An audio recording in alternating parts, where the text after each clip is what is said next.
because there is some Scottish names mentioned. Right.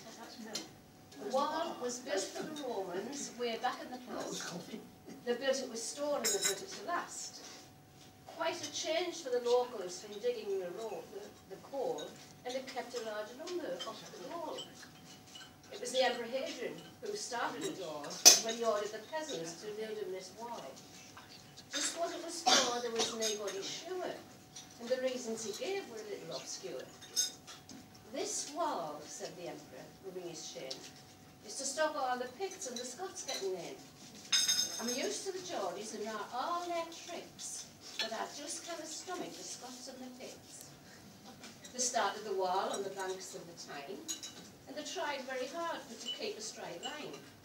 There were thousands of Geordies with shovels and picks, and the rate for the job was 11 and 6.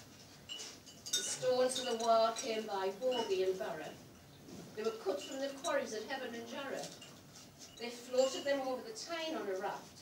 Them hard-fashioned Geordies could certainly graft. They travelled to Byker with never a spell. They could stop for a pint when they reached the Bluebell.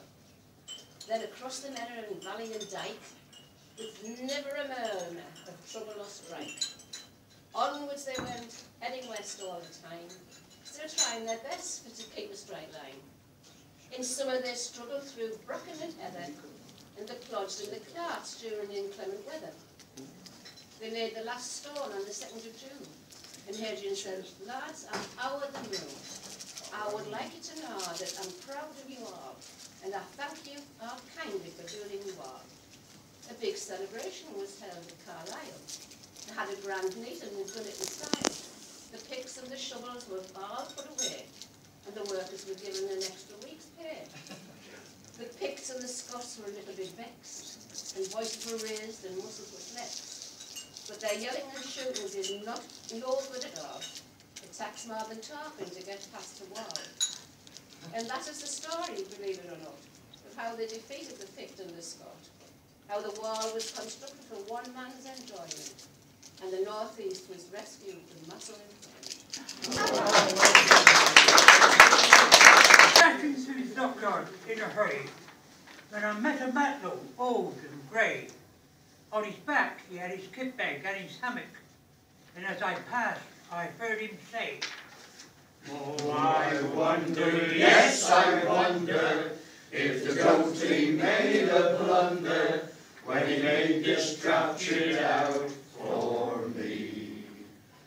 'Cause I've been a barrack stanchion, and Dingle Jingle's mansion, and I've nested on time and sea. Oh, 1,000,000 miles I've travelled, and 1,000 sights I've seen, and I always say good morning to the chief. Good morning, chief! Oh, I wonder, yes, I wonder, if the Jonesy made a blunder when he made this draft shit out for me. Thank you. To step forward for a solo, which is truly remarkable. It makes Frank Sinatra look like an amateur.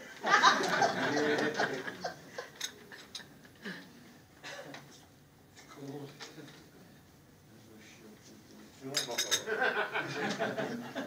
There's a ship lies rigged and ready in the harbour, and tomorrow for old England she sails, far away from this land of endless sunshine, to my land full of rainy skies and gales. And I shall be aboard that ship tomorrow, though my heart be full of tears at this farewell.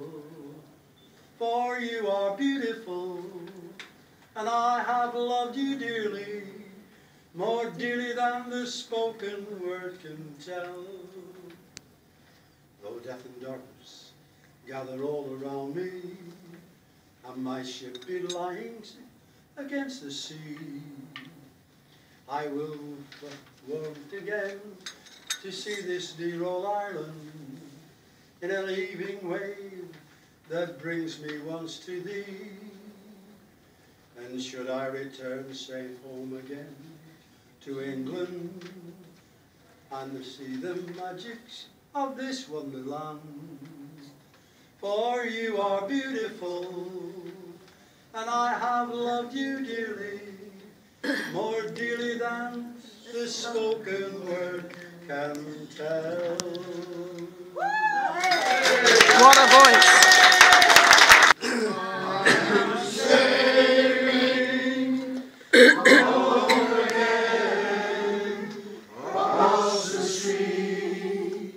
I am sailing stormy waters to be near you, to be free. I am flying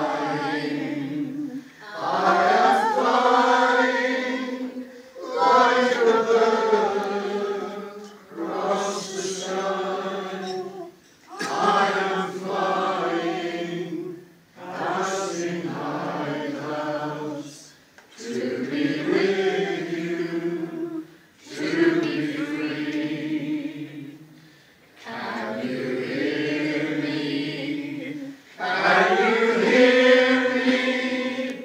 Through the dark night, far away, I am dying, forever trying to be with you. Who can say? Can you hear me? Can you hear me? Through the dark night, far away, I am dying, forever trying to be with you. Who can say? We are sailing home again across the sea. We are sailing stormy waters to be near you, to be free. Lord, to be near you, to be free. Lord, to be near you, to be free. Thank you, well done. Leaves behind so many good memories. When I went to the very first gathering at Devonport Fleet Club, there were just 14 ex-consorts due to attend. And like everyone else, I suppose, my main concern was whether I'd recognise anyone after over 40 years separation.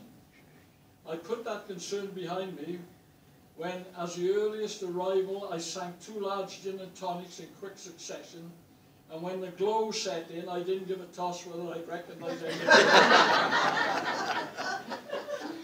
Everyone would be my friend, even though I was still alone, except for the barman.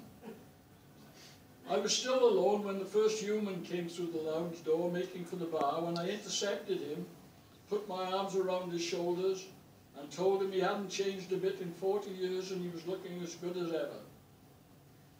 The outcome was a surprised look, a hard push, and some unsavoury language which included phrases like bloody cheek, bloody fairies, and bloody shirt lifters, as he banged his way back out of the lounge. I began to suspect I'd made a mistake. So trying to hide my embarrassment, I made a feeble joke to the barman, which did absolutely no good at all. Because a bit later on in the evening, I heard him saying something to Ron Howell about bloody fairies and gin and tonics. Not only that, he was looking in my direction when he said it. It didn't help either when I noticed Ron Howell was nodding his head. Just as I realised this might be the beginning of the worst night in my life, and the Consort Association might have to go on the back burner, a vision appeared before me in the form of Jim Finch. I knew it was him, because he'd always had a face one could never forget. No oil painting, but definitely an unforgettable face. It was Jim Finch who thus restored my pride and confidence, as he alone banished all my recognition concerns, and the night that followed was one of the most enjoyable ever. It was an absolute blast, as the saying goes. You might notice it looking at the photos on the notice boards. Anyway, the whole purpose of that gathering was to debate the worth or otherwise of forming a consort association, and that came to fruition when my good friend Jess Grieve, the only sober one present, made the very simple statement, shipmates, we've got absolutely nothing to lose, because if we get 10 years out of it, it will be time well spent. The vote was unanimous in favour. It wasn't 10 years, because it's been 23 years. And there are many who have no hesitation in saying that this association has played a huge part in their lives. It certainly has in mine. And I thank all present for your company, both now and in all the years gone by. Thank you for listening. Good luck and God bless. I hope we meet again. And a flower and love makes a lovely clatter, just enough for you and me, go bugger jagger. Oh, how happy us will be when us gets to the West Country, where the yogis grow on trees, go bugger jagger. You make fast, I make fast, make fast the dinghy. You make fast, I make fast, make fast the dinghy. And we'll all go back to Oggy Land, to Oggy Land, to Oggy Land. And we'll all go back to Oggy Land, where they don't know sugar from tissue paper, marmalade or jam. Oi, oi, oi. Britannia, marmalade and jam. 5 Chinese crackers up your taxi. Bang, bang, bang, bang, bang.